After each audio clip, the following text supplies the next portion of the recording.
Sesungguhnya Allah Subhanahu wa taala mengkhabarkan bahwasanya Allah Subhanahu wa taala tidaklah menciptakan manusia dan jin kecuali hanya untuk beribadah kepadanya, menyembahnya.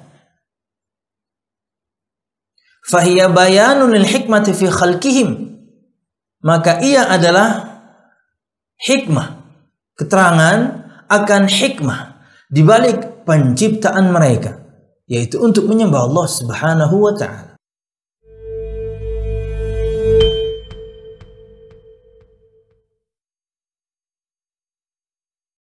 Assalamualaikum warahmatullahi wabarakatuh. Innal hamdalillah nahmaduhu wa nasta'inuhu wa nastaghfiruh wa na'udzu billahi min shururi anfusina wa min sayyiati a'malina. Man yahdihillahu fala mudilla lahu wa man yudlil fala hadiya lahu. أشهد أن لا إله إلا الله وحده لا شريك له وأشهد أن محمدا عبده ورسوله. قال الله تعالى في القرآن الكريم: أعوذ بالله من الشيطان الرجيم. يا أيها الذين آمنوا اتقوا الله حق تقاته ولا تموتن إلا وأنتم مسلمون.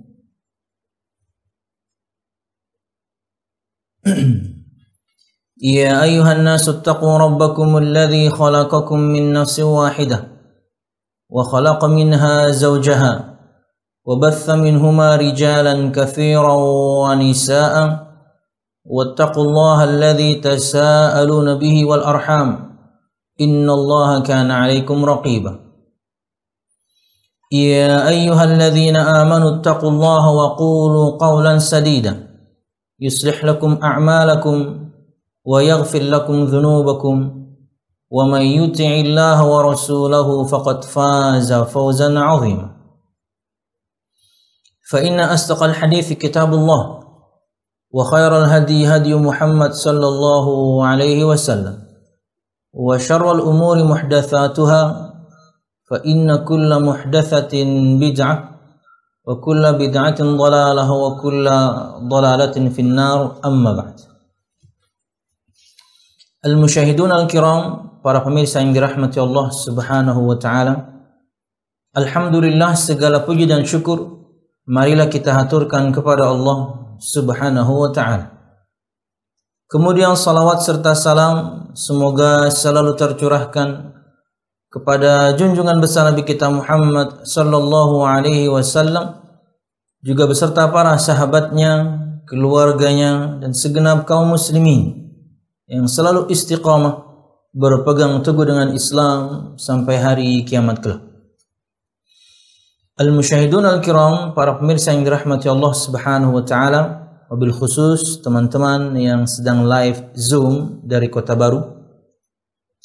Pada kesempatan malam hari ini dan selanjutnya insyaallah setiap hari Selasa kurang lebih jam 8.15 WITA, kita akan membahas yakni kitab Tauhid dengan syarah dari Syekh Shalih Fauzan bin Abdullah Al-Fauzan hafizahullah Subhanahu wa taala. Tentunya yakni kitab ini akan berbicara atau mengajarkan kepada kita bagaimana seharusnya kita mengesahkan Allah Subhanahu wa taala. Karena itulah inti dari semua kita diciptakan oleh Allah Subhanahu wa taala untuk menyembahnya satu-satunya dan tiada sekutu bagi Allah Subhanahu wa taala. Jangan sampai kemudian tujuan hidup kita atau tujuan kita diciptakan ini kita tidak mengetahuinya, hingga kemudian na'udzubillah seorang yakni berbuat zalim kepada Allah Subhanahu wa taala setelah begitu banyak nikmat yang Allah Subhanahu wa taala berikan dengan berbuat kesyirikan kepada Allah Subhanahu wa taala. Ketika bahasan kita berkaitan dengan tauhid, bagaimana cara kita mengesahkan Allah Subhanahu wa taala, maka di saat yang sama insyaallah kita akan memahami apa lawan dari tauhid tersebut, yaitu syirik kepada Allah Subhanahu wa taala. Al-musyahidun al-kiram, para pemirsa yang dirahmati Allah Subhanahu wa taala, wabil khusus teman-teman di Kota Baru yang live Zoom. Kitab yang kita bahas ini adalah syarah Syekh Shalih Fauzan bin Abdullah Al-Fauzan. Judul kitabnya Al-Mulakhas fi Syarh Kitab Tauhid. Al-Mulakhasnya karangan Syekh Shalih Fauzan, dan kitab tauhidnya tentunya matan aslinya milik Syekh Muhammad bin Abdul Wahhab At-Tamimi rahimahullahu taala. Dan alhamdulillah kitab Al-Mulakhas ini sudah keluar dalam bentuk terjemahan bahasa Indonesianya. Artinya bagi siapapun di antara Anda ingin memilikinya, maka tampilannya seperti ini. Mungkin bisa David zoom di situ. Oke, teman-teman mungkin yang juga live. Ya, alhamdulillah, ini sudah keluar sudah lama sebenarnya. Cetakan pertama ini 1433. Oh, berarti berapa ya? Kita sekarang berapa? 1443. Berarti udah 10 tahun yang lalu ya. Udah lama ya. Saya aja yang baru punya. Oke, jadi kalau ada yang ingin memilikinya, maka silahkan dicari atau dibeli di toko buku langganan Anda masing-masing. Oke. Tentunya saya tidak sebutkan profil singkat tentang Syekh Shalih Fauzan atau juga kemudian Syekh Muhammad bin Abdul Wahhab, karena saya mengharapkan Anda membeli kitabnya hingga Anda bisa membaca masing-masing dari pengarang asli dan juga yang berikan syarah atau penjelasan akan kitab ini. Langsung masuk pada pembahasan kitab tauhid, kewajiban tauhid dan maknanya. Pada bab ini beliau sebutkan beberapa firman Allah dan juga sabda Nabi Muhammad sallallahu alaihi wasallam. Saya hitung kalau tidak salah ada 7 dalil untuk bab yang pertama ini, berkaitan dengan kewajiban tauhid dan maknanya. Dan mungkin kita akan selesaikan di 3 pertemuan mungkin ya. Karena kalau misalnya 1 ayat 1 pertemuan mungkin cukup lama. Mungkin saya akan lencang-lencang sedikit berkaitan dengan dalil-dalilnya. Oke. Ayat yang pertama yang beliau cantumkan di sini adalah firman Allah Subhanahu wa taala dalam surah Az-Zariyat ayat 56. Sebelum membaca itu, maka kita berikan keterangan dulu dari Syekh Shalih Fauzan bin Abdullah Al-Fauzan. Kata beliau, "Mawdu'u hadzal kitab bayanut tauhid alladhi awjabahu Allah 'ala 'ibadihi wa khalaqahum li ajlihi wa bayanu ma yunafihi minasyirkil akbar aw yunafi kamalahu alwajiba aw almustahabba minasyirkil asghar wal bid'ah." Maudhu atau tema bahasan kitab ini adalah, kata beliau, menerangkan perkara tauhid. Tauhid yang Allah Subhanahu wa taala wajibkan kepada hambanya. Dan Allah Subhanahu wa taala menciptakan mereka untuk itu. Allah wajibkan kita mengesahkan Allah Subhanahu wa taala. Allah ciptakan kita untuk mengesahkan Allah Subhanahu wa taala. Allah ciptakan kita untuk menyembah Allah Subhanahu wa taala satu-satunya. Tidak untuk berbuat syirik kepada Allah Subhanahu wa taala. Disebutkan di sini wa bayanu ma yunafihi minasyirkil akbar. Dan di antara bahasan kitab ini juga adalah keterangan tentang perkara yang bisa menghilangkan, menghapuskan, menafikan ketauhidan, yaitu syirik yang besar. Apa itu tauhid? Kita akan sebutkan definisinya. Apa itu syirik? Kita akan sebutkan definisinya. Au yunafi kamalahul wajib awil mustahabba minasyirkil asghar wal bid'ah. Atau yang bisa mengurangi kesempurnaan tauhid itu sendiri. Yaitu bisa jadi syirik yang kecil atau kemudian perbuatan bid'ah. Jadi judul kitab bahasan kitab tauhid itu menerangkan kepada kita tentang perkara tauhid yang Allah wajibkan kepada kita. Mengesahkan Allah Subhanahu wa taala dalam peribadatan. Menerangkan kepada kita tujuan Allah Subhanahu wa taala menciptakan kita. Jadi kalau masih ada yang bertanya-tanya, saya ini hidup untuk apa ya? Untuk nyembah Tuhan. Untuk mengesahkan Allah Subhanahu wa taala. Berkaitan dengan kenikmatan dunia, ambil. Makanan, makanlah. Minuman, minumlah. Pakaian, pakailah. Kendaraan tunggangan, pakai. Kenikmatan yang lain, memiliki pasangan, memiliki anak, silahkan. Tapi itu nomor sekian. Tujuan utama kita diciptakan adalah untuk menyembah Allah Subhanahu wa taala. Makanya tidak sedikit orang yang dia mendapatkan segalanya. Dia sudah memiliki segalanya.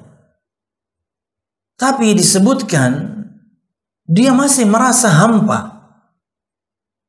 Ya, harta duniawi sudah, kenikmatan duniawi semuanya sudah, tapi masih hampa. Tidak tahu tujuan hidup. Akhirnya bunuh diri. Kenapa? Karena semuanya sudah. Yang belum dia tinggal bunuh diri doang. Nggak tahu tujuan hidup. Tidak tahu kenapa dia diciptakan. Tidak tahu kenapa dia terlahir ke dunia. Untuk menyembah Tuhannya, Allah Subhanahu wa ta'ala. Dan juga dalam kitab ini akan menerangkan perkara sebaliknya. Perkara yang bisa menafikan, menghilangkan, menghapuskan ketauhidan itu, yaitu syirik yang besar, atau mengurangi kesempurnaan tauhid itu dengan syirik yang kecil, atau dengan perbuatan-perbuatan bid'ah. Wallahu a'lam bishawab. Masuk kepada ayat. Ayat yang pertama yang beliau sebutkan di sini pada bagian pertama atau pada bab pertama ini adalah firman Allah dalam surah Az-Zariyat ayat 56. Allah Subhanahu wa taala berfirman, "A'udzu billahi minasyaitonir rajim. Wa ma khalaqtul jinna wal insa illa liya'budun." Yang artinya adalah, dan tidaklah aku menciptakan jin dan manusia kecuali atau melainkan hanya untuk beribadah kepadaku. Faedah tambahan berkaitan dengan dikedepankannya atau didahulukannya kata jin dibandingkan manusia, karena memang jin lebih dulu ada. Dalam Sahih Muslim disebutkan ketika Allah Subhanahu wa taala menciptakan Nabi Adam alaihissalam, dengan kedua tangannya Allah membentuknya dari tanah liat yang halus. Ketika sudah jadi dan belum ditiupkan ruh, Allah biarkan untuk beberapa saat disebutkan. Kemudian kata Nabi Muhammad SAW, "Faja'ala iblis yutifu bihi atau yatufu bihi, yanzuru ma huwa." Maka disebutkan, kata Nabi Muhammad SAW, iblis mengitari, mentawafi makhluk yang baru ini. Ini bukan kayak saya, ini enggak kayak saya, ini baru ini. Yanzuru ma huwa. Dia ingin melihat atau dia ingin tahu, ini makhluk apa ini, enggak kayak saya. Falamma ra'ahu ajwaf, alima annahu khalaqa khalqan la yatamalak. Kata Nabi Muhammad, maka ketika iblis melihat bahwasanya makhluk yang baru ini memiliki rongga di dada ini, alima annahu khalaqa khalqan la yatamalak, dia tahu sejak saat itu bahwasanya Allah Subhanahu wa taala telah menciptakan satu ciptaan la yatamalak, yang tidak mampu menahan. Kata para ulama, di antaranya keterangan Imam Nawawi, tidak mampu menahan hawa nafsu, tidak mampu menahan amarah. Jadi sejak awal dia tahu bagaimana trik untuk menjerumuskan kita. Saat kita marah, saat kita terbuai dengan hawa nafsu. Hawa nafsu memaknai mudahnya segala kenikmatan, kelezatan yang berkaitan dengan makanan, berkaitan dengan mulut, dan juga kemudian berkaitan dengan kemaluan. Mulut berkaitan dengan perut tentunya, dan yang ada di bawahnya. Tahu dia sejak awal. Nah, bahasan kita, Nabi Adam diciptakan, iblis sudah ada. Iblis itu kakek buyutnya jin. Sama seperti Nabi Adam alaihissalam, kakek buyutnya manusia. Manusia pertama, jin pertama. Itulah kenapa Allah sebutkan jin wal ins. Dan tidaklah aku ciptakan jin dan manusia. Jin disebutkan lebih dulu, karena memang lebih dulu ada. Dan tidaklah aku ciptakan jin dan manusia, kecuali hanya untuk beribadah kepada aku. Jadi inilah kesamaan kita dengan jin. Tentunya di saat yang sama kita tahu faedah bahwasanya ada makhluk di luar sana yang kita tidak mampu mengindranya karena alamnya berbeda, namanya jin, dengan alamnya terpisah. Tapi kewajiban kita dan mereka sama, nyembah Allah. Semua Allah Subhanahu wa taala berikan akal, kemudian Allah kemudian berikan kepada mereka dan juga kita beban untuk menyembah Allah Subhanahu wa taala. Jadi ada yang beriman, ada juga tentunya yang tidak. Itulah kesamaan kita dengan jin. Diberikan akal dan kemudian diberikan beban. Tapi perbedaannya materi penciptaan. Kata Nabi Muhammad SAW, khuliqatil malaikatu min nur, wa khuliqal jannu min marijim min nar, wa khuliqal insanu bima wusifa lakum. Juga dalam Sahih Muslim. Kata Nabi Muhammad SAW, diciptakan malaikat dari cahaya dan diciptakan jin dari api yang menjilat-jilat. Dan diciptakan manusia dari yang telah disifatkan untuk kalian. Apa itu? Nabi Adam alaihissalam dari tanah liat yang lembut, kemudian anak keturunannya mimma indafiq, dari air mani yang memancar. Wallahu a'lam bishawab. Berikut keterangan singkat dari Syekh Shalih Fauzan bin Abdul Al-Fauzan. Kata beliau, Anna Allah Ta'ala akhbara annahu ma khalaqal insa wal jinna illa li'ibadatihi. Fahiya bayanun al-hikmati fi khalqihim. Falam yarid minhum ma turiduhu sadatu min abidiha min al-i'anati lahum birrizqi wal it'am wa innama arada al-maslahata lahum.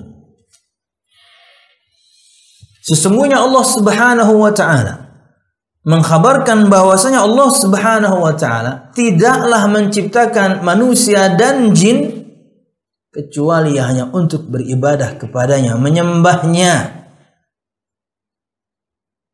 Fahiya bayanun lil hikmati fi khalqihim, maka ia adalah hikmah, keterangan akan hikmah di balik penciptaan mereka, yaitu untuk menyembah Allah Subhanahu wa taala. Jadi siapa saja yang masih bingung untuk apa kemudian dia terlahir, diciptakan ke dunia ini untuk beribadah, berkaitan dengan kehidupan dunia, dengan semua kenikmatannya, silahkan ambil, silahkan pakai. Jangan berlebihan dan jangan sampai membuat Anda sombong hingga Anda meremehkan orang lain yang mungkin kenikmatan dunianya tidak seluas Anda. Nikmati. Allah Subhanahu wa taala berfirman, "Wabtaghi fima ataka Allah ad-daral akhirah wa la tansa nasibaka minad dunya." Dan carilah dari apa-apa yang telah Allah Subhanahu wa taala anugerahkan kepada kalian untuk mendapatkan negeri akhirat. Anugerah di sini maknanya luas, di antaranya harta. Gunakan ia untuk mendapatkan akhirat. dengan Anda menginfakkannya di jalan yang benar.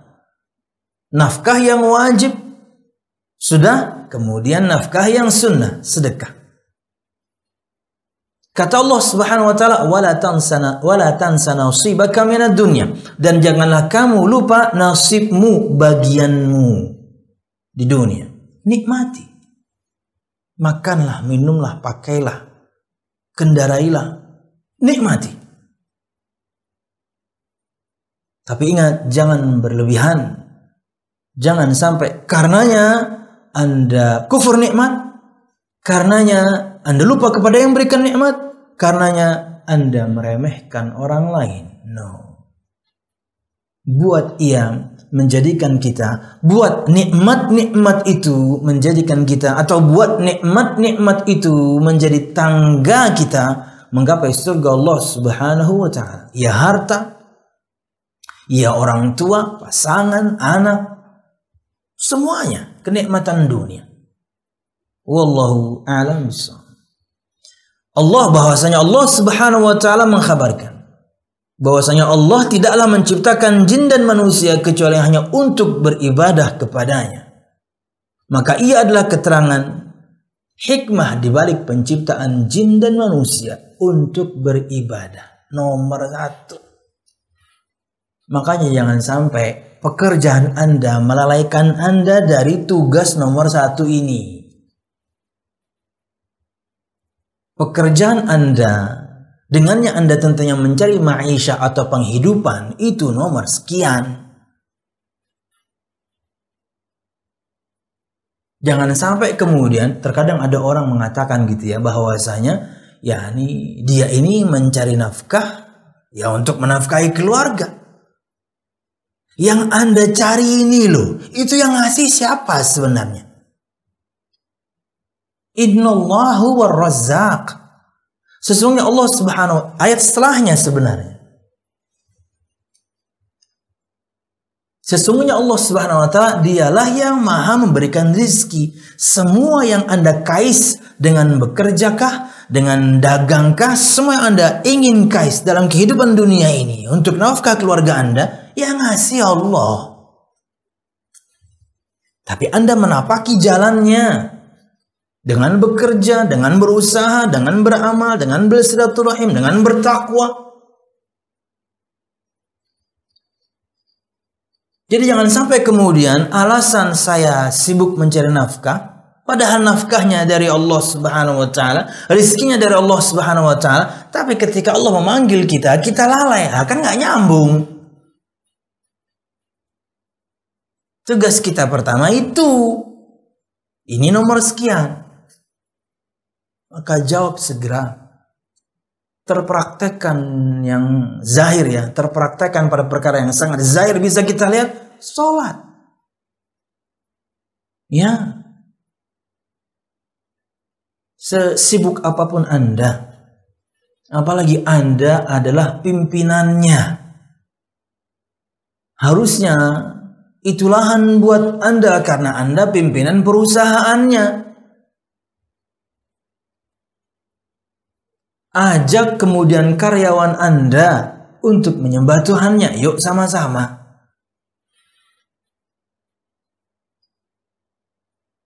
Kalau misalnya Anda sebagai karyawan dan pimpinan Anda tidak sesadar itu, ingatkan. Di kantor ada, di kantor manapun ya. Dan biasanya yang namanya kantor pasti di jalan-jalan utama ya. Nggak mungkin jauh dari masjid. Nggak mungkin jauh dari musola. Anda bisa mendatanginya. Dan nggak makan waktu. Ini berkaitan dengan zuhur dan asar ya biasanya. Yang benturan sama waktu kerja, zuhur sama asar. Bismillah. Itu tujuan Anda diciptakan. Belum lagi kalau kita membahas misalnya, kita ini yang sangat butuh dengan sholat itu. Ada saja bahkan mungkin banyak dosa yang kita lakukan kepada Allah Subhanahu wa taala. Entah ada perintahnya yang kita tinggalkan, ada larangannya yang kita terobos. atau dosa-dosa kecil yang lain, karena kalau besar dengan taubat, yang kecil bisa dengan ketaatan dia terhapus. Apa itu? Sholat. Karena kalau yang besar nggak bisa, harus dengan pertaubatan. Tapi yang kecil-kecil itu banyak, dan terhapuskan dia dengan sholat. Kita yang butuh sama sholat itu.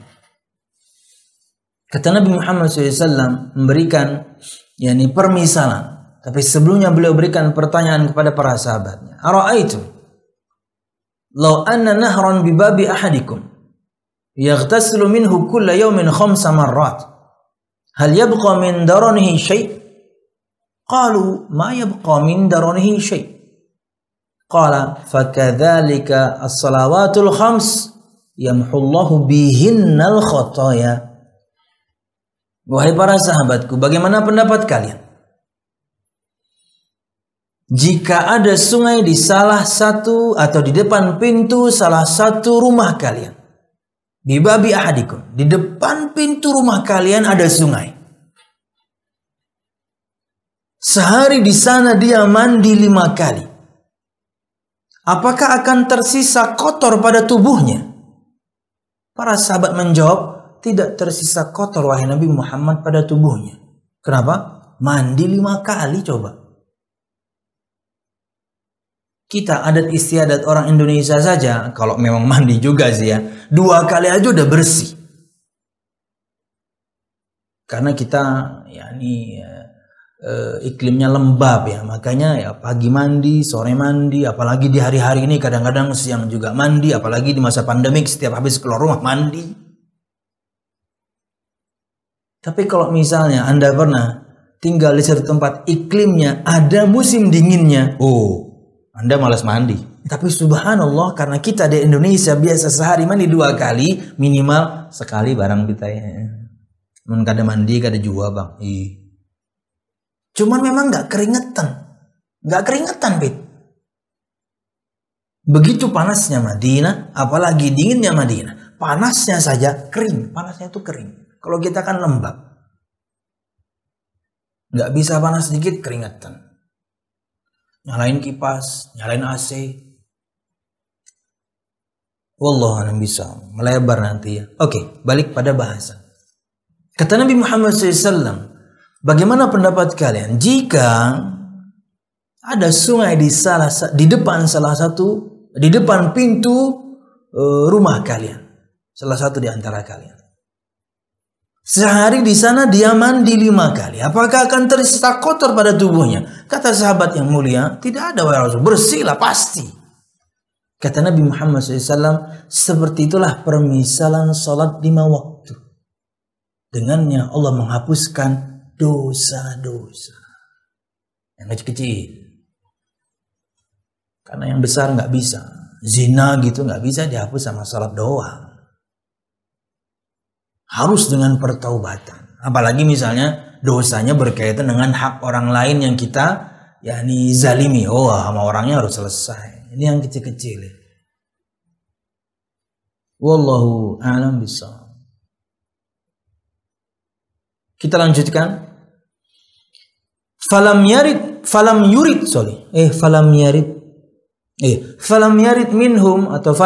minhum ma turiduhu sadatu min abidiha minal i'anati lahum birrizqi wal it'am. Maka Allah Subhanahu wa taala tidak menginginkan dari mereka, dari kita para hamba, apa yang diinginkan oleh biasanya para juragan, para pemimpin dari hamba-hambanya. Apa itu? Pertolongan.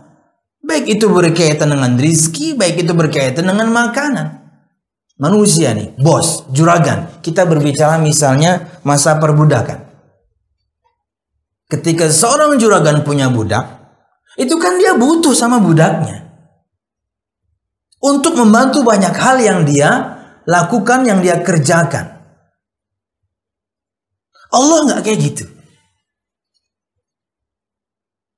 Allah menciptakan mereka, jin dan manusia, untuk beribadah kepada Allah Subhanahu wa ta'ala. hikmah di balik penciptaan jin dan manusia. Tidak seperti biasanya yang diinginkan oleh juragan dari hambanya. Apa itu? Pertolongan. Allah nggak butuh. Disebutkan di sini, wa innama aradal maslahata lahum. Sesungguhnya hanyalah yang Allah inginkan dari para hambanya kemaslahatan untuk mereka sendiri. Makanya ketaatan yang kita lakukan manfaatnya balik kepada kita. Allah nggak butuh. Semua makhluk taat tidak menambah Allah makin mulia. Sebaliknya kemaksiatan yang kita lakukan, keburukannya balik ke kita.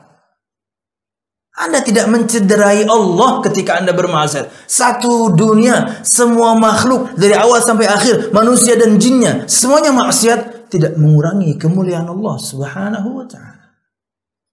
Karena kebaikan dan keburukan dari yang kita lakukan baliknya ke kita. Makanya di ayat selanjutnya, innallaha huwar razzaq dzul quwwatil matin. Sesungguhnya Allah Subhanahu wa taala yang Maha memberikan rezeki. Allah enggak butuh dari kalian. Allah yang ngasih. Allah ciptakan agar kalian menyembah Allah. Itu kemaslahatan untuk kalian. Wallahu a'lam bishawab. Disebutkan di sini kata beliau, munasabatul ayati lil bab. Korelasi ayat ini dengan bab yang sedang kita bahas. Apa itu? Kewajiban tauhid dan makna tauhid. Annaha tadullu ala wujubit tauhid alladhi huwa ifradullah bil ibadah li'annahu ma khalaqal jinna wal insa illa li ajli dhalik. Bahwasanya ayat ini menunjukkan akan wajibnya tauhid. Apa itu? Yang namanya tauhid adalah ifradullahi bil ibadah, mengesahkan Allah dalam peribadatan. Nah, ini definisi paling mudah. Semua kita gampang memahami. Apa sih ilmu tauhid? Ilmu mengesahkan Allah dalam peribadatan. Dengannya kita tahu bagaimana cara mengesahkan Allah Subhanahu wa ta'ala. Kenapa? Li'annahu ma khalaqal jinna wal insa illa li ajli dhalik. Karena Allah Subhanahu wa ta'ala, tidaklah Allah menciptakan jin dan manusia kecuali hanya untuk tujuan itu. Mengesahkan Allah dalam peribadatan. Maka jangan sekutukan Allah Subhanahu wa ta'ala. Esahkan Allah, tauhidkan Allah, jadikan Allah Subhanahu wa ta'ala satu-satunya zat, Tuhan yang Maha Esa, satu-satunya kepadanya kita persembahkan semua amal ibadah, tidak kepada yang lain. Dan nanti kayaknya di bab 2 atau 3 ada keterangan tentang keutamaan orang yang bertauhid. Sekarang kita sedang bahas wajibnya bertauhid dan maknanya. Berikut beberapa faedah yang bisa kita ambil dari ayat ini.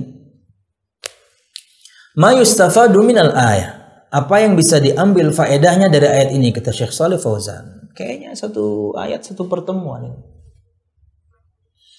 Kata beliau rahimahullah ta'ala, wujubu ifradillahi bil ibadah ala jami'i thaqalain al-jin wal ins. Wajibnya mengesahkan Allah Subhanahu wa ta'ala dalam peribadatan atas semua ats-thaqalain, dua perkara yang berat. Maksudnya jin dan manusia. 2. Bayanul hikmati min khalqil jinni wal ins. Ada keterangan dari ayat ini, kita dapatkan hikmah di balik diciptakannya jin dan manusia. Apa itu? Ibadah. 3. Annal khaliqa huwa alladhi yastahiqqul ibadah duna ghairihi mimman la yakhluq. ففي هذا رد على عباد الأصنام وغيرها. Faedah yang ketiga kata beliau, bahwasanya Al-Khaliq, sang pencipta Allah Subhanahu wa ta'ala, huwa alladhi yastahiqqul ibadah, dialah yang berhak untuk diibadahi. Yang mencipta, yang berhak untuk diibadahi itu. Duna ghairihi, bukan yang lain, yang tidak mencipta. Fa fi hadza raddun ala 'ubbadil asnam wa ghairiha. Maka dalam perkara ini, ayat ini ada bantahan untuk para penyembah patung-patung dan yang lain. Kenapa? Mereka bukan pencipta. Lawang terkadang, apalagi patung ya. Patung kan mereka yang bikin. Entah itu dari pohon jadi pohon dipahat jadi patung, atau batu dipahat jadi patung. Yang bikin siapa? Manusia. Jadi kata beliau dalam ayat ini ada bantahan untuk para penyembah patung-patung dan yang lainnya dari berhala-berhala yang lain, dari sesembahan-sesembahan yang lain. Berakalkah mereka atau tidak? Karena kan ada yang ngaku-ngaku Tuhan kan, kayak Fir'aun. Berakal dong, dan dia rela untuk disembah. Ada juga orang nyembah nabi, ada juga orang nyembah malaikat. Tapi apakah nabinya dan malaikatnya rela untuk disembah? No, tidak. Makanya ya, di awal-awal surah Al-Ahqaf disebutkan bagaimana meruginya, bagaimana menyesalnya. Bahasa anak sekarang, bagaimana kena mentalnya orang-orang yang berbuat syirik kelak di hari kiamat. Karena mereka ketika dunia menyembah patung ini, menyembah berhala ini, nabi ini, rasul ini, malaikat ini, bulan, matahari, bintang. Mereka nyembah macam-macam. Tentunya berharap bahwasanya yang mereka sembah menyelamatkan mereka dong. Tapi tak taunya sesembahan tersebut mengingkari peribadatan mereka dulu ketika di dunia. Allah berfirman, "Wa idza husyuran nasu kanu lahum a'da wa kanu bi'ibadatihim kafirin." Dan ketika husyuran nas, manusia semuanya dikumpulkan di padang mahsyar. Kanu lahum a'da, mereka terhadap mereka pertama ini untuk sesembahan, terhadap mereka kedua ini para penyembahnya. Para sesembahan ini terhadap para penyembahnya kafirin, mereka mengingkari. Mereka kanu lahum a'da, mereka menjadi musuh untuk para penyembahnya. Wa kanu biibadatihim, dan para sesembahan ini terhadap peribadatan mereka dulu di dunia, para penyembahnya kafirin, mereka menolak. Gimana nggak kena mental? Bahasa anak sekarang. Ya, berharap yang mereka sembah menyelamatkan mereka, tak taunya yang mereka sembah mengingkari peribadatan. Siapa yang suruh elu? Siapa yang suruh Anda sembah saya? Lawang saya batu ketika di dunia. Siapa yang suruh sembah saya? Saya pohon. Pohonnya juga nggak gede-gede amat, Pit. Pohon. Pohon bonsai ya. Kalau beringin kan gede ya, beringin gede, apa-apa itu ya gede ya. Bukan berarti kemudian ketika mereka pohon gede dan luar biasa tua, sampai kemudian ya nih batangnya tuh nggak bisa dipeluk saking gedenya, kemudian layak untuk disembah. Enggak, yang nyembah aja bodoh. Tapi apa kata mereka? Ya nih mereka akan mengingkari. Kami cuma batu, kami juga makhluk. Bahkan makhluk nggak berakal pula. Merugi. Pengen beriman, udah telat. Disebutkan Azar di padang mahsyar. Azar, bapaknya Nabi Ibrahim, dia bertekad, berjanji akan mentaati Nabi Ibrahim sekarang. Telat. Harusnya taatnya dulu ketika Ibrahim menyeru kepadamu untuk menyembah Tuhan Allah Subhanahu wa taala, tapi kan dia malah ngancem Ibrahim. Menolak dakwah Nabi Ibrahim, ngancem Nabi Ibrahim. Tentunya ketika dikumpulkan di padang mahsyar, di antara dalil mungkinnya seorang bertemu dengan orang tuanya di padang mahsyar dan saling kenal tentunya. Disebutkan dalam hadis Nabi Muhammad SAW bersabda riwayat Imam Bukhari bagaimana percakapan itu terjadi. Kata Azar, la a'sikal yaum, hari ini saya tidak akan bermaksiat kepadamu hai Ibrahim. Saya akan taat sama kamu hari ini. Telat, Pak, nggak bisa. Ketika hidup sekarang, dakwah itu kita terima. Ketika hidup sekarang, kita beramal, bukan sudah mati. Waktu mati, itu semuanya sudah terputus. Bedakan dengan apakah ujian akan berhenti ketika kita meninggal? Beda. Amal terstop ketika kita meninggal. Kecuali tentunya kita punya jejak yang kita tinggalkan yang baik, maka pahalanya akan selalu mengalir. Tapi ujian masih ada. Ya dong, fitnah kubur apa bukan ujian? Pertanyaannya akan dilayangkan kepada setiap kita, siapa Tuhanmu, apa agamamu, siapa nabimu, ujian kan? Atau kemudian hadis yang lain misalnya dari riwayat Imam Ahmad, bagaimana ada orang-orang yang komplain kepada Allah karena mereka ketika di dunia tidak mendapatkan risalah. 1, entah mereka idiot. 2, mereka tuli. 3, mereka hidup di masa fatrah, jeda antara Nabi Isa sampai Nabi Muhammad kurang lebih 400 tahun, tidak ada Nabi, tidak ada Rasul. Dan yang satunya apa? 1 idiot, 1 tuli, 1 hidup di masa fatrah. Hah? Bukan gila. Idiot. Pikun. 4. Orang yang pikun, orang yang idiot, orang yang tuli, dan orang yang hidup di masa fatrah. Mereka semua komplain. Mereka mengatakan, saya hidup di masa fatrah, nggak ada Nabi, nggak ada Rasul. Yang pikun mengatakan, yang namanya pikun nggak paham. Yang tuli juga nggak dengar. Apalagi yang idiot, dia mengatakan, anak-anak kecil kala itu ketika di dunia melempari saya dengan kotoran dan saya tidak bisa melakukan apapun karena dia idiot, nggak ngerti dia sedang dibully. Apa akhirnya? Allah berikan mereka ujian. Berarti ujian itu masih ada setelah kematian. Beda dengan amal, apakah masih bisa? Nggak bisa. Yang kita tinggalkan itu akan mengalir, tapi beramal nggak bisa. Tapi kalau ujian masih ada. Karena yang 4 komplain tadi akan Allah berikan ujian terakhir. Allah akan perintahkan mereka untuk masuk neraka Allah sebagai ujian. Kata Nabi Muhammad, jika mereka mentaati Allah, niscaya mereka akan selamat. Karena itu hanya ujian. Oke, dulu ketika di dunia kalian pikun, oke, no problem. Ketika dunia kalian idiot, Anda yang tuli, Anda hidup di masa nggak ada Nabi, nggak ada Rasul, sip. Sekarang saya suruh langsung nih, kasarnya kan kayak gitu ya. Sekarang saya suruh langsung nih, masuk ke neraka saya. Taat nggak sekarang? Kata Nabi Muhammad, jika mereka mentaati Allah, Allah akan selamatkan. Karena itu ujian.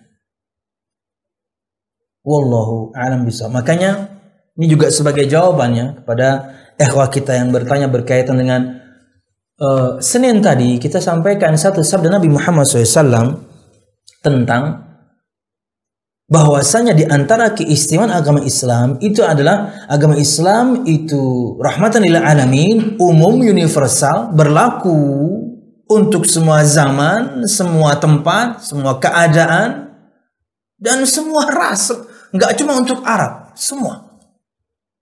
Nah, di antara bahasannya waktu itu lu menyebutkan sabda Nabi Muhammad dalam Sahih Muslim. Kata Nabi Muhammad SAW, tidak ada seorang pun di kalangan umat ini yang mendengarkan aku. Mendengarkan di sini berarti adalah 1, dia tahu Nabi Muhammad diutus untuk segenap manusia. 2, sampai kepadanya risalah Nabi Muhammad, firman dan sabda. 3, firman dan sabda yang sampai itu adalah dengan pemahaman yang benar, bukan yakni pemahaman yang dibikin salah. Tidak ada orang kata Nabi Muhammad yang mendengarkan aku dengan 3 pemahaman ini. Tahu Nabi Muhammad diutus untuk segenap manusia bahkan jinnya, sampai kepadanya risalah Nabi Muhammad SAW dan yang sampai pemahaman yang benar, bukan pemahaman yang salah, bukan pemahaman Islam yang benar. Tidak ada seorang pun di kalangan umat ini yang mendengarkan aku, Yahudi atau Nasrani sekalipun, kemudian dia mati dan tidak beriman kepada yang telah diutus atau kepada yang telah diturunkan kepada aku, kecuali dia adalah penghuni neraka. Pertanyaan muncul, bagaimana kalau betul-betul ada orang belum sampai kepadanya risalah, dia punya uzur, Sampai di zaman semodern sekarang pun, dengan di beberapa negara sudah 5G pun, sinyal sudah 5G. Apakah ada orang yang belum sampai kepadanya risalah? Sangat mungkin ada. Dia belum pernah dengar firman Allah, dia belum pernah dengar sabda Nabi Muhammad. Mungkin kan? Ya. Maka ayat Allah Al-Isra 15 berlaku. Wa ma kunna mu'adzibina hatta nab'atha rasula. Dan tidaklah kami mengazab hamba kami hingga kami mengutus kepadanya seorang rasul. Dia harus sampai dulu kepadanya risalah. Sampai kepadanya firman Allah, sabda Nabi Muhammad dengan faham yang benar. Bukan dipahamkan kepadanya Islam yang salah. Itulah yang terjadi kepada banyak orang. Khususnya di Eropa juga mungkin Amerika. Difahamkan Islam yang salah. Maka mereka akan dapatkan ujian. Kenapa? Mereka punya uzur. Karena mereka paham dengan pemahaman yang salah. Ada ujian. Wallahu a'lam bishawab. Cukup ya, Bit? Ini mungkin yang bisa. Belum. Faedahnya belum, masih ada 2. Bayanu ghinallahi subhanahu wa ta'ala an khalqihi wa hajatil khalqi ilaihi. Li'annahu al-khaliq wa hum makhlukun. Dalam ayat ini kita dapatkan keterangan kekayaan Allah Subhanahu wa taala. Tidak butuhnya Allah Subhanahu wa taala kepada makhluknya, karena Allah Maha Kaya. Sebaliknya, butuhnya manusia kepada Allah, karena Dialah Sang Pencipta. Di ayat selanjutnya, Sang Pemberi rizki, dan mereka semuanya makhluk. Jadi kita dapatkan faedah, Allah lah yang Maha memberikan rizki. Allah Maha Kaya. Kitalah yang butuh kepada Allah Subhanahu wa taala, tidak sebaliknya. Tidak seperti para juragan di dunia butuh sama pertolongan budaknya. No, enggak kayak gitu. Kita diperintahkan untuk beribadah untuk kemaslahatan kita sendiri. Terakhir, itsbatul hikmah fi af'alillah Subhanahu wa taala, ada penetapan hikmah di balik perbuatan Allah Subhanahu wa taala. Artinya Allah Subhanahu wa taala melakukan sesuatu. Allah berbuat. Ada sifat berbuat yang Allah atau berbuat kepada Allah Subhanahu wa taala. Allah mencipta. Wallahu a'lam bishawab. Ini yang bisa kita sampaikan. Mudahan bermanfaat. Salah dan khilaf, mohon maaf. Mudahan kajian kita diberkahi Allah Subhanahu wa taala. Amin ya rabbal alamin. Ana masuk Zoom-nya, Bit. Gimana? Anda baca yang lain dulu aja ya. Oke. Ini ada pertanyaan.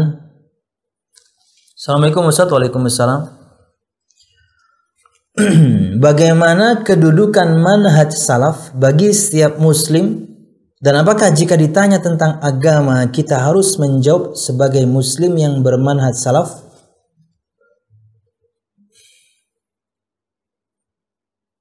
Al-musyahidun al-kiram. Kalau Anda ketika menghadapi orang, maka Anda akan tahu kadar keilmuannya. Apakah dia levelnya seperti Anda penuntut ilmu yang sangat mungkin kemudian ada perdebatan setelahnya, atau dia betul-betul bertanya dan dia orang yang bodoh akan agama. Anda harus lihat situasi dan kondisinya. Jika tidak perlu keterangan itu, ya tidak perlu. Sebutkan saja akan bangganya kita sebagai seorang muslim, akan bahwasanya kewajiban seorang muslim itu menyembah Allah, mengesahkan Allah, bahwasanya namanya istiqomah itu menjalankan ketaatan kepada Allah, ya. Karena situasinya Anda sedang menghadapi mungkin orang yang betul-betul bertanya dan dia bodoh. Sampaikan kewajiban sebagai seorang muslim. Lain ceritanya kalau misalnya kemudian dia ingin menjurus lebih ke dalam, maka saat itulah Anda berikan keterangan.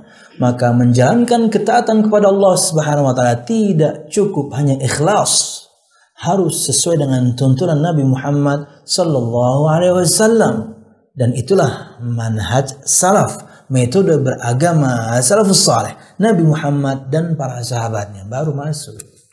Jadi lihat situasi dan kondisi juga. Wallahu a'lam bishawab.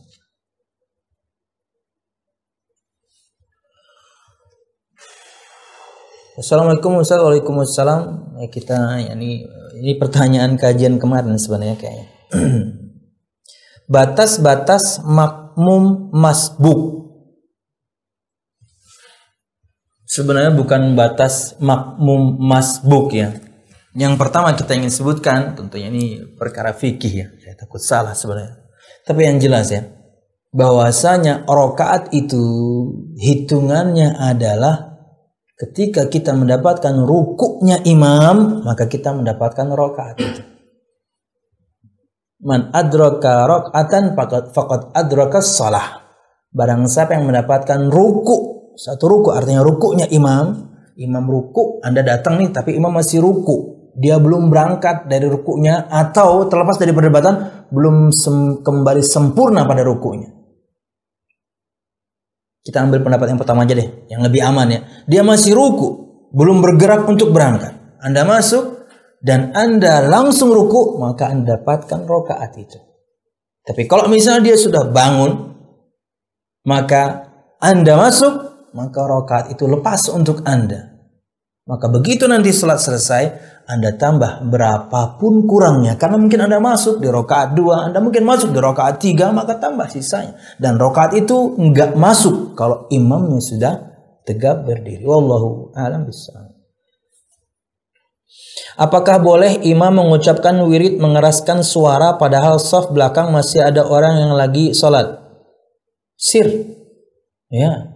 Berkaitan dengan berzikir setelah sholat dengan suara yang keras, dengan suara yang lembut, ada khilaf lah. Dua-duanya disebutkan, ada riwayat dari Nabi Muhammad SAW. Maka lihat situasi dan kondisinya. Ya, apalagi misalnya kasusnya masih ada orang yang masbuh. Dia sedang melakukan sesuatu yang lebih utama dibandingkan yang Anda sedang lakukan, yaitu zikir. Gak usah zikir habis sholat. Anda ngaji, Anda baca Quran, ada orang sedang sholat samping Anda. Kata Imam Qayyim, Anda harus kecilkan suara Anda karena dia sedang melakukan sesuatu yang lebih utama dibandingkan yang Anda lakukan. Maka pelan-pelan saja. Yang jadi masalah terkadang sudahlah nyaring sama-sama pula. Kasihan orang yang masbuh, kasihan orang yang mungkin ketinggalan, yakni sholat. Gak bisa sholat dia. Barakallahu fiikum.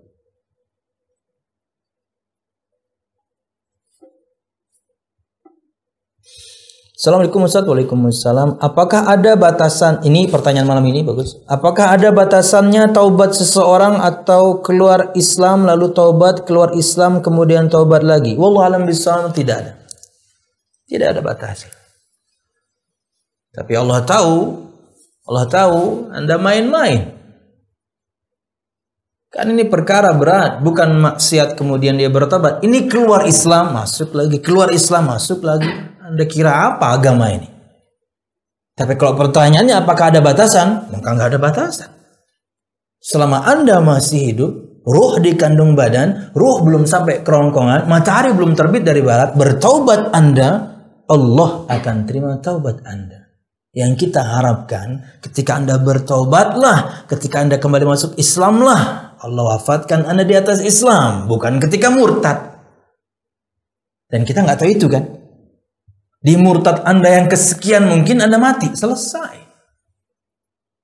Wallahu a'lam bishawab. Ini perkara yang sangat serius. Tapi kalau Anda bertanya ada batasan, ya enggak tentunya. Kenapa? Selama matahari belum terbit dari barat, selama ruh belum sampai kerongkongan, Allah menerima taubat seorang hamba. Wallahu a'lam bishawab. Maka berharaplah bahwasanya di atas Islamlah semua kita meninggal dan bukan na'udzubillah kala orang itu kemudian murtad. Wallahu a'lam bishawab. Ustadz, apakah manhaj sama dengan tarekat? Manhaj dan tarekat, kalau secara bahasa sama. Ia adalah jalan.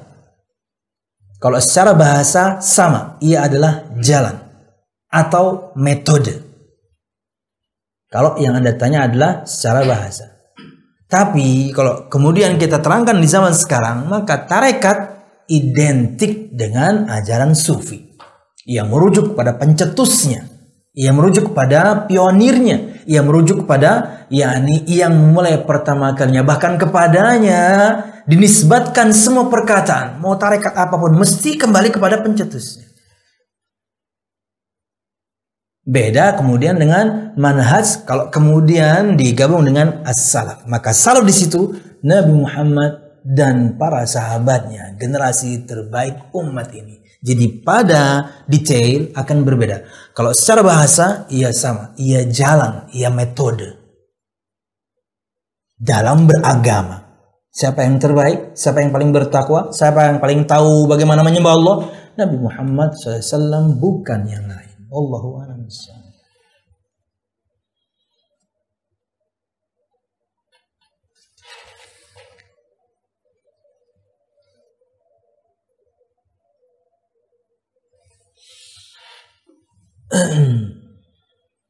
Assalamualaikum Ustaz. Waalaikumsalam. Saya ingin bertanya tentang pembacaan Al-Fatihah kepada Nabi, kepada ulama dan lain-lain. Apakah hal itu dapat menyebabkan pembatal tauhid uluhiyah? Terima kasih. Tidak. Tidak. Lebih kepada mengurangi kesempurnaan tauhid. Kita sudah bahas di muqaddimah, dan terima kasih bukti Anda faham pembahasan. Karena ia perbuatan kebid'ahan atau syirik yang kecil, dua hal, syirik kecil dan perbuatan-perbuatan bid'ah seperti ini mengurangi kesempurnaan tauhid, tidak mengeluarkan seorang dari Islam. Barakallahu fiikum. Terima kasih sudah mengikuti kajiannya.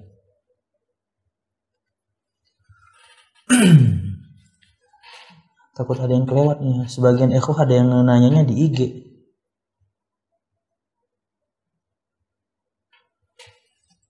Saya ulangi lagi ya, untuk semua ikhwah mungkin di Kota Baru sana yang ikut Zoom, atau juga pemirsa yang ingin memiliki terjemahan kitab yang kita bahas malam ini dan selanjutnya insyaallah setiap Selasa malam Rabu 8.15, Al-Mulakhas fi Syarah Kitab At-Tauhid karya Syekh Shalih Fauzan bin Abdul Fauzan, keterangan syarah untuk kitab Tauhid karya Syekh Muhammad bin Abdul Wahhab At-Tamimi.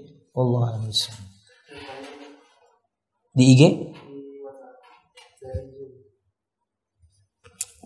Zoom siapa nih? Oh itu. Ana minta tampilin di sini. Oh iya, siap. Enggak apa, kebaca aja kok. Apakah kita mengejar dunia akan dapat dunia? Itu hadis atau yang lain, Ustaz? Apakah kita mengejar dunia akan dapat dunia? Itu hadis atau yang lain, Ustaz?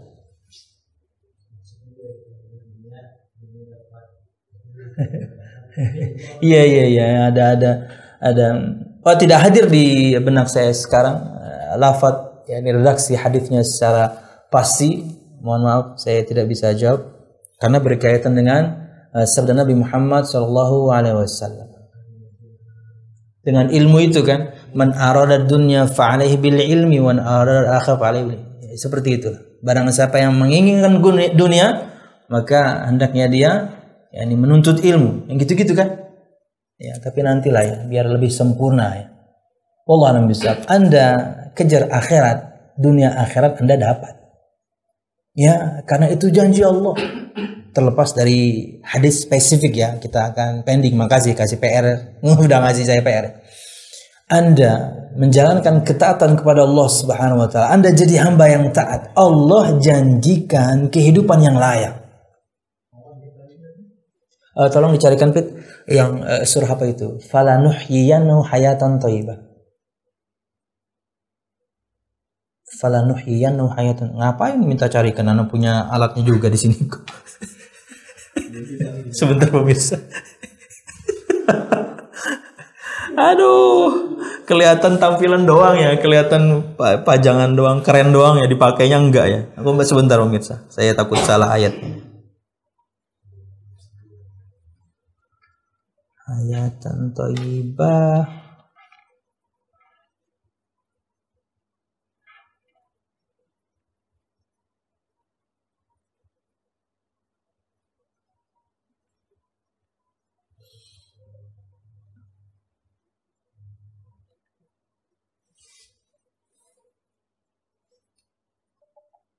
Sabar ya pemirsa. Nuhyiyanna. Ini dia. Surah An-Nahl ayat 97. Surah An-Nahl ayat 97. Allah Subhanahu wa taala berfirman, "Man 'amila shalihan min dzakarin aw untha wa huwa mu'minun falanuhyiyannahu hayatan thayyibah wa lanajziyannahum ajrahum bi ahsani ma kanu ya'malun. Yang artinya adalah barang siapa yang mengerjakan amal saleh, baik laki-laki maupun perempuan, dan dalam keadaan beriman. Tidak mungkin orang beramal saleh kecuali dia beriman, karena itu dua hal yang selaras. Anda beriman, maka bukti Anda iman, Anda beramal saleh. Ketika Anda beramal saleh, bukti Anda beriman.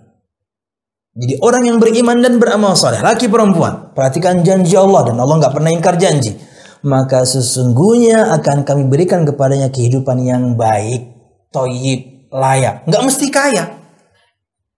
Baik, thayyib, layak, itu nggak mesti kaya. Tapi Allah berikan kepada Anda kehidupan yang baik. Kenapa? Karena Anda beriman, Anda beramal saleh.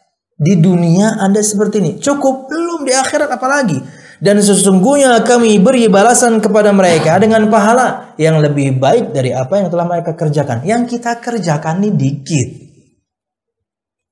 Yang kita kerjakan ini sangat sedikit. Tapi yang Allah Subhanahu wa taala berikan kelak di hari kiamat di surganya terlalu banyak. Ya dong. Ayo kita hitung-hitungan deh. Misalnya rata-rata umur kita 60 sampai 70. Coba Anda kurang-kurangin tuh. Tidurnya berapa jam? Apalagi makannya berapa jam? Ke kamar kecilnya berapa jam? Mancing berapa jam? Ya. Coba kurang-kurangin semua, tapi di total. Dari umur kita 60 atau 70 tahun, nggak sampai 20 tahun inti ibadah kita. Nggak sampai sepertiga, dikit amal kita ini. Tapi subhanallah, makanya Allah sebutkan dengan yang lebih baik. Dan sesungguhnya kami beri balasan kepada mereka yang beriman dan beramal saleh tadi. Di dunia sudah diberikan kehidupan yang layak. Di akhirat kami berikan balasan kepada mereka dengan pahala yang lebih baik dari apa yang mereka kerjakan. Karena yang kita kerjakan dikit. Tapi Allah berikan yang lebih baik. Subhanallah. Wallahu a'lam bishawab. ingin mendapatkan batuk Pak Haji. Ingin mendapatkan kehidupan yang layak di dunia, berimanlah dan beramal saleh. Anda dapat kehidupan yang layak, dan di akhirat Anda mendapatkan yang lebih baik. Allah, berkaitan dengan spesifik hadis yang Anda tanyakan, maka tidak hadir di benak saya sekarang. Wallahu a'lam bishawab. Ada pertanyaan? Sudah, Bu? Sudah ya. Satu terakhir nih dari Instagram. Assalamualaikum, Afwan Ustadz, apakah ada batasan untuk menagih hutang kepada si penghutang? Waduh, berat nih. Pertanyaan beratnya, nagih hutang. Apakah ada batasan untuk menagih hutang kepada si penghutang? Dan bagaimana sikap kita ketika orang yang dihutangi itu malah marah-marah ketika ditagih hutangnya? Syukran Ustaz. Nah inilah. Dia yang hutang, dia yang marah, dia yang lebih galak ya. Batasan, apakah ada batasan? Sesuai perjanjiannya. Batasannya adalah sesuai perjanjian. Al-muslimuna ala syurutihim. Sama kaum muslimin, mereka harus menunaikan, mereka harus berpegang teguh dengan persyaratan yang mereka buat masing-masing. Selama itu bukan keharaman atau mengharamkan yang halal, menghalalkan yang haram. Anda bikin persyaratan, saya pinjami kamu sekarang. Kalau kamu sudah memilikinya, kembalikan. Itu kan persyaratan yang dibikin. Atau saya pinjami kamu sekarang, tahun depan kamu harus membayarnya. Maka itulah batasannya, persyaratannya Anda buat. Walaupun tentunya ada keutamaan untuk orang yang misalnya memberikan hutang, tentunya yang berhutang pada waktu yang seharusnya dia membayar belum mampu. Allah berfirman, "Fa in kana dzu usratin fanadhiratun ila maisar." Apabila dia yang berhutang dzu usrah, lagi memiliki kesusahan, istrinya mungkin lagi sakit, butuh obat, butuh pendanaan, anaknya macam-macam, dia lagi susah nih. Betul, dia sudah dapat uang, dia dapat gaji, tapi lagi ada kebutuhan yang mendesak. Fanadhiratun ila maisar, maka berikan dia tangguh sampai dia mendapatkan kemudahan. Itulah keutamaan untuk yang mengutang. Untuk yang berhutang, maka Anda harus memenuhi persyaratan yang Anda buat. Anda harus tunaikan janji yang Anda buat. Anda memilikinya, maka segeralah membayarnya. Karena kata Nabi Muhammad, matlul ghani zulmun atau mutilul ghani zulmun. Mengulur-ngulur orang yang kaya, yang Anda pinjam uangnya, sebuah kezaliman. Anda zalim. Tapi orang kaya itu kalau saya nggak bayar juga dia tetap kaya. Itulah kenapa dia tetap kaya dan Anda miskin terus. Dia kasih Anda tangguh, Allah ganti punya dia terus. Ya. Wallahu a'lam bishawab. Jadi kalau bertanya tentang batasannya, maka sesuai dengan perjanjian yang Anda buat bersama. Tapi ketika situasi dan kondisi mungkin belum nyaman untuk si penghutang, maka Anda berikan dia masa tenggang untuk kemudian dia membayarnya ketika sedang lapang ya. Karena kita saling tolong satu sama lain. Karena suatu saat bisa jadi kita yang sedang susah, Allah akan bantu kita. Wallahu a'lam bishawab. Ini yang bisa kita sampaikan dan bermanfaat. Salah dan khilaf, mohon maaf. Berkaitan dengan hadis yang tadi, PR untuk saya, mudah-mudahan kita bisa jawab di pekan mendatang dengan hadis yang lebih sempurna. Berkaitan dengan mengejar dunia. Dan tentunya mengejar dunia lelah. Ya, Rim? Wallahu a'lam bishawab. Subhanakallahumma bihamdika asyhadu an la ilaha illa anta astaghfiruka wa atubu ilaik. Wassalamualaikum warahmatullahi wabarakatuh.